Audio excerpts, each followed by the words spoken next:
Hello friends, welcome back to YouTube channel thrilling serial. ഞാൻ നമ്മുടെ കുടുംബോളക സീരിയലിലെ ഡിസംബർ 1, 2020 എപ്പിസോഡ് റിവ്യൂ ആണ് പറയുന്നത്. കുടുംബോളക സീരിയലിലെ റിവ്യൂ പതിവായി ലഭിക്കുന്നതിന് വേണ്ടി ത്രില്ലിംഗ് സീരിയൽ ചാനൽ ദയവായി സബ്സ്ക്രൈബ് ചെയ്യുക. എപ്പിസോഡ് സ്റ്റാർട്ട് ചെയ്യുന്നത് വേദികയും സമ്പത്തിനെയും ശീതളിനെയും കാണിച്ചുകൊണ്ടാണ്. വേദിക ശീതളിനോടായി, മോളെ, നീരവിനെ എങ്ങനെയും ഇവിടെ നിർത്താനാണ് ഞാനും നിന്റെ അച്ഛനും ശ്രമിക്കുന്നത്. നമ്മുടെ ആഗ്രഹത്തിനനുസരിച്ച് സമ്പത്ത് പ്രവർത്തിക്കില്ലല്ലോ. നാളെ ഒരു ദിവസമാണ് അയാൾ തന്നിരിക്കുന്ന സമയം. അയാൾ പറഞ്ഞതുപോലെ ചെയ്യാൻ നമ്മൾ തയ്യാറായില്ലെങ്കിൽ അയാൾ നീരവിനെ കൊണ്ടുപോകും. നീരവിനെ സമ്പത്തിനോടൊപ്പം വിദേശത്ത് അയക്കാതിരിക്കാൻ ഇപ്പോൾ ഇതല്ലാതെ മറ്റൊരു മാർഗവുമില്ല. ശീതള്: ഇല്ല ആൻറ്റി, വീട്ടിലേക്ക് ഞാൻ തനിച്ചു പോകില്ല. അച്ഛൻ താമസിക്കുന്നിടത്ത് ഞാനും താമസിച്ചുകൊള്ളാം. സിദ്ധാർത്ഥ്: മോളെ, അത് പ്രാക്ടിക്കൽ അല്ല. വേദിക: ഒരാഴ്ചത്തെ പ്രശ്നമല്ലേ ഉള്ളൂ. സമ്പത്ത് പോയാലുടൻ നിങ്ങൾക്ക് തിരിച്ചു വരാമല്ലോ. ശീതള്: അങ്ങനെയാണെങ്കിൽ ഞാനും അച്ഛനും വീട്ടിലേക്ക് പോകാം എന്ന് പറഞ്ഞ് ശീതൾ റൂമിന് വെളിയിലേക്ക് പോകാൻ തുടങ്ങുന്നു. ശീതളിനെ തടഞ്ഞുകൊണ്ട് വേദിക: മോളെ, അതെങ്ങനെ ശരിയാകും? നിന്റെ അച്ഛൻ ആ വീട്ടിൽ താമസിക്കാൻ കഴിയാത്തത് കൊണ്ടല്ലേ ഇവിടെ താമസത്തിന് വന്നത്. അച്ഛൻ അവിടേക്ക് മടങ്ങി ചെന്നാൽ നിന്റെ അമ്മ മുതൽ പലരും പരിഹസിക്കും. അച്ഛൻ ഹോട്ടലിൽ താമസിച്ചോളും, മോള് വീട്ടിലേക്ക് പോവും. ശീതള്: പറ്റില്ല ആൻറ്റി, ഞാനും അച്ഛനും വീട്ടിലേക്ക് പൊക്കോളാം. അച്ഛാ, ഒരാഴ്ചത്തെ കാര്യമല്ലേ ഉള്ളൂ, നമുക്ക് രണ്ടുപേർക്കും അവിടെ അഡ്ജസ്റ്റ് ചെയ്ത് നിൽക്കാം. വേദിക: ശരി, എന്നാ പിന്നെ അങ്ങനെ ചെയ്യ്. ശീതളിനെ വിഷമിപ്പിക്കേണ്ട. സിദ്ധാർത്ഥ അല്പം ജാളിത നിറഞ്ഞ സ്വരത്തിലും ഭാവത്തിലുമായി: ഞാൻ തിരികെ അവിടെ ചെന്ന നാണക്കേടല്ലേ, സുമിത്രയുടെ മുമ്പിൽ നാണം കെടും. വേദിക: ഇനി ഒരല്പം നാണക്കേട് തോന്നിയാലും കാര്യമാക്കേണ്ട. പിന്നീട് എല്ലാം ശരിയാകുമല്ലോ. ഇപ്പോൾ നീരവല്ലേ നമ്മുടെ പ്രധാന പ്രശ്നം. സിദ്ധാർത്ഥ്: ഞാൻ ഇവളെയും കൊണ്ട് എന്ത് കാരണം പറഞ്ഞ് വീട്ടിലേക്ക് ചെല്ലും. വേദിക: അതോർത്ത് നിങ്ങൾ വിഷമിക്കേണ്ട. ഞാൻ നിങ്ങളുടെ അമ്മയെ വിളിച്ച് അവിടുത്തെ സിറ്റുവേഷൻ മാനേജ് ചെയ്യാൻ പറയാം. സിദ്ധാർത്ഥ്: വേദിക, ഞാൻ ആകെ സമ്മർദ്ദത്തിലാവുക. വേദിക: നിങ്ങൾ രണ്ടുപേരും ഇവിടുന്ന് പോകുന്നതിൽ എനിക്ക് ഒരുപാട് വിഷമമുണ്ട്. എന്ത് ചെയ്യാനാ? നമുക്ക് നമ്മുടെ നീരവിനെ തിരിച്ചു കിട്ടണ്ടേ? മോൾ ആലോചിച്ചൊരു തീരുമാനമെടുക്ക് എന്ന് ശീതളിനോട് പറഞ്ഞ് വേദിക അവിടെ നിന്നും പോകുന്നു. അടുത്ത സീനിൽ ശ്രീനിലയമാണ് കാണിക്കുന്നത്. സരസ്യമ്മ ഫോണിൽ വേദികയോട് സംസാരിക്കുന്നു. ശരി, അവരോട് ഇങ്ങോട്ട് വരാൻ പറയൂ. ബാക്കി കാര്യങ്ങളൊക്കെ ഞാൻ നോക്കിക്കോളാം. ശരി മോളെ എന്ന് പറഞ്ഞ് ഫോൺ കട്ട് ചെയ്യുന്നു. ശേഷം സരസ്യമ്മ സുമിത്രയെ വിളിച്ച് സിദ്ധാർത്ഥും ശീതളും വരുന്നുണ്ടെന്നും സ്പെഷ്യൽ ഫുഡ് വേണമെന്നും പറയുന്നു. മേനോൻ: അവർ നമ്മളെപ്പോലെ സാധാ മനുഷ്യരല്ലേ, സ്പെഷ്യൽ ഫുഡ് എന്തിനാ? മാത്രവുമല്ല, നിന്റെ മോനും കൊച്ചുമോൾക്കും ഇവിടെ നിന്നാൽ ശ്വാസം മുട്ടും എന്ന് പറഞ്ഞ ആളുകളല്ലേ.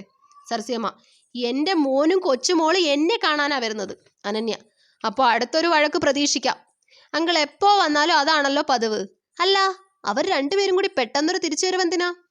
അനിരുദ്ധ്: അച്ഛന് ശീതള ഇവിടുന്ന് പോയെന്ന് കരുതി എന്നേക്കുമായി ഈ വീടിന്റെ വാതിൽ അടഞ്ഞിട്ടൊന്നുമില്ലല്ലോ. അവർക്ക് എപ്പോ വേണോലും ഇവിടെ വരാം. സരസ്യമ്മ: അവരുടെ വരുമ്പോൾ ആരും ഇവിടെ പ്രശ്നം ഉണ്ടാക്കരുത്. പ്രതീഷ്: അവർ വരുന്നത് ഇവിടെ പ്രശ്നമുണ്ടാക്കാനാണെങ്കിൽ എന്ത് ചെയ്യും? അവർ കാരണമാണല്ലോ ഇവിടെ പ്രശ്നം ഉണ്ടാകുന്നത്. അനിരുദ്ധ്: അച്ഛന് ശീതള ഇവിടെ ഉണ്ടായിരുന്നപ്പോൾ അന്ന് ആരൊക്കെയാണ് പ്രശ്നങ്ങൾ ഉണ്ടാക്കിയതെന്ന് ഇവിടെ എല്ലാവർക്കും അറിയാമല്ലോ. അങ്ങനെയുള്ളവർ അച്ഛന് ശീതള ഇവിടെ വന്നു പോകുന്നത് വരെ പുറത്തു പോകുന്നതായിരിക്കും നല്ലത്. സുമിത്ര: അതെന്താ നീ അങ്ങനെ പറഞ്ഞത്? ആരെ ഉദ്ദേശിച്ചാ പറഞ്ഞത്? അനിരുദ്ധ്: ആരെയാണ് ഉദ്ദേശിച്ചതെന്ന് കേട്ടവർക്ക് മനസ്സിലായി കാണുമല്ലോ. അനന്യ: അനിരുദ്ധ്, നീ ഈ പറഞ്ഞത് ആരെ ഉദ്ദേശിച്ചാണെന്ന് എനിക്കറിയാം. സിദ്ധു അങ്കിളും ശീതളും വരുന്നെന്ന് കരുതി സുമിത്രാന്റെയും പ്രതീക്ഷയും ഇവിടെ നിറങ്ങി ഓടണോ? അനിരുദ്ധ്: അനു, നീ എന്തിനാ ഇതിലൊക്കെ ഇടപെടുന്നത്? പ്രതീഷ്: അനുചേച്ചി ഞങ്ങൾക്ക് വേണ്ടി വാദിക്കണ്ട. ഇതിനുള്ള മറുപടി എൻ്റെ കയ്യിലുണ്ട്. ഈ വീട്ടിലപ്പോൾ ഒരു സമാധാനമുണ്ട്. ഇതിനകത്ത് അവർ വന്ന് സംഘർഷമുണ്ടാക്കിയാൽ ഞാൻ അടങ്ങിയിരിക്കില്ല. എൻ്റെ അമ്മയെ കുറ്റപ്പെടുത്തി ഒരു വാക്ക് അവരുടെ വായിൽ നിന്ന് വീണാൽ ഞാൻ ക്ഷമിക്കില്ല.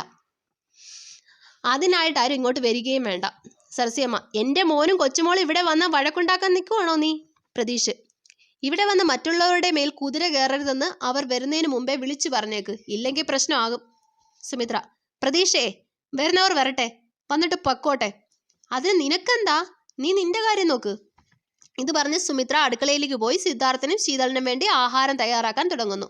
മല്ലിക അങ്ങോട്ട് വന്ന് സുമിത്രയോടായി: അല്ല, ചേച്ചി അവരുടെ വാക്ക് കേട്ട് വരുന്നവർക്ക് വേണ്ടി സദ്യ ഉണ്ടാക്കാൻ പോകുവാണോ?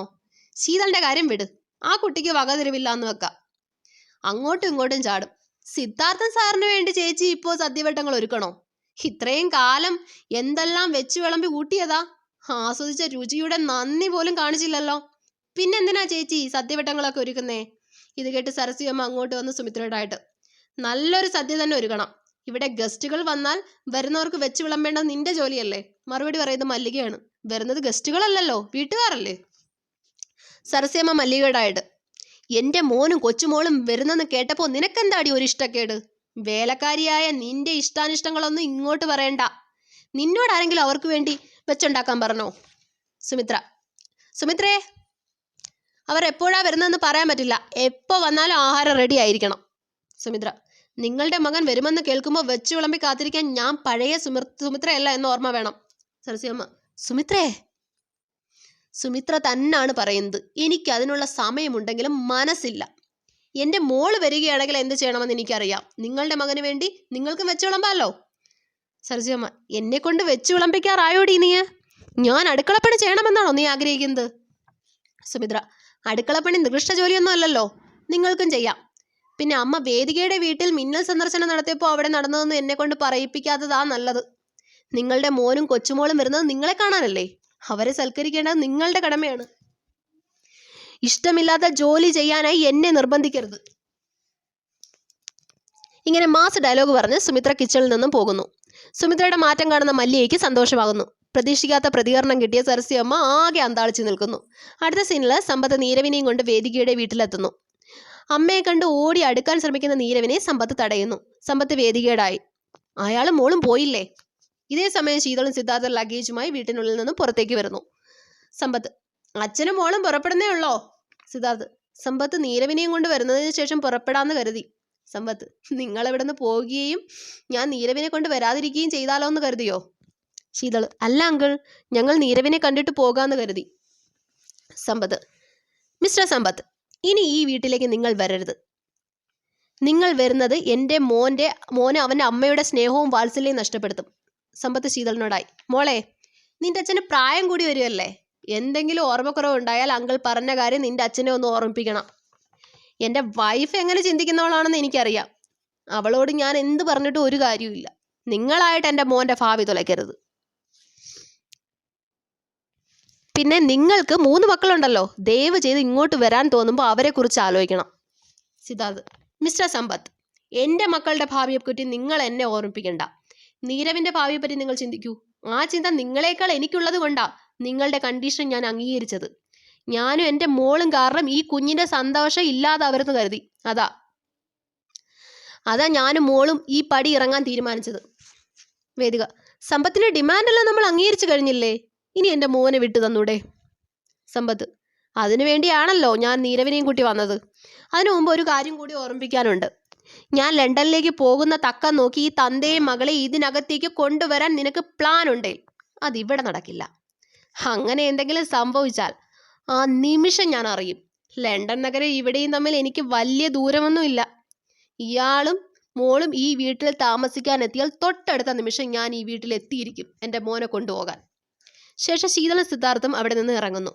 നീരവിനെ വിട്ടുകിട്ടിയപ്പോൾ വേദികയ്ക്ക് വളരെയധികം സന്തോഷമാകുന്നു. അടുത്ത സീനിൽ കാണിക്കുന്നത് ശ്രീകുമാർ ശ്രീനിലയത്തിൽ കാറിൽ വന്നിറങ്ങുന്നതാണ്. ശ്രീകുമാർ സരസ്വതിയമ്മയെ കളിയാക്കിക്കൊണ്ട്: അമ്മയുടെ മുഖത്ത് ഭയങ്കര സന്തോഷമാണല്ലോ, എന്നെ കണ്ടതുകൊണ്ടായിരിക്കും അല്ലേ?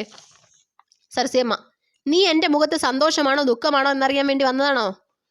പ്രതീഷ്: അച്ഛമ്മ രാവിലെ തന്നെ തുടങ്ങിയല്ലോ. അല്ല, അങ്കിളന്ന് ഓഫീസിൽ പോയില്ലേ? ശ്രീകുമാർ: ഇന്ന് ഓഫീസിൽ പോയില്ല, ഏടത്തിയുടെ കാര്യത്തിനായിട്ട് ഇറങ്ങിയതാ.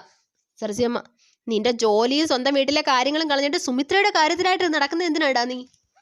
ശ്രീകുമാർ: ഞാൻ നടക്കുന്നത് സുമിത്രയുടെ കാര്യത്തിനല്ലേ, അമ്മയുടെ കാര്യത്തിനല്ലല്ലോ. അമ്മ ഒന്നും മിണ്ടാതിരിക്കും. സരസ്വതിയമ്മ: ഞാനൊരു നല്ല കാര്യം പറഞ്ഞാൽ നിനക്ക് ഇഷ്ടപ്പെട്ടില്ല. ശ്രീകുമാർ: അമ്മ പറഞ്ഞുകൊണ്ടിരിക്കുന്ന നല്ല കാര്യങ്ങൾ എന്നെ കൊണ്ട് എടുത്തെടുത്ത് പറയിപ്പിക്കരുത്. പ്രതീഷ്: അച്ഛമ്മ എന്ത് പറഞ്ഞു?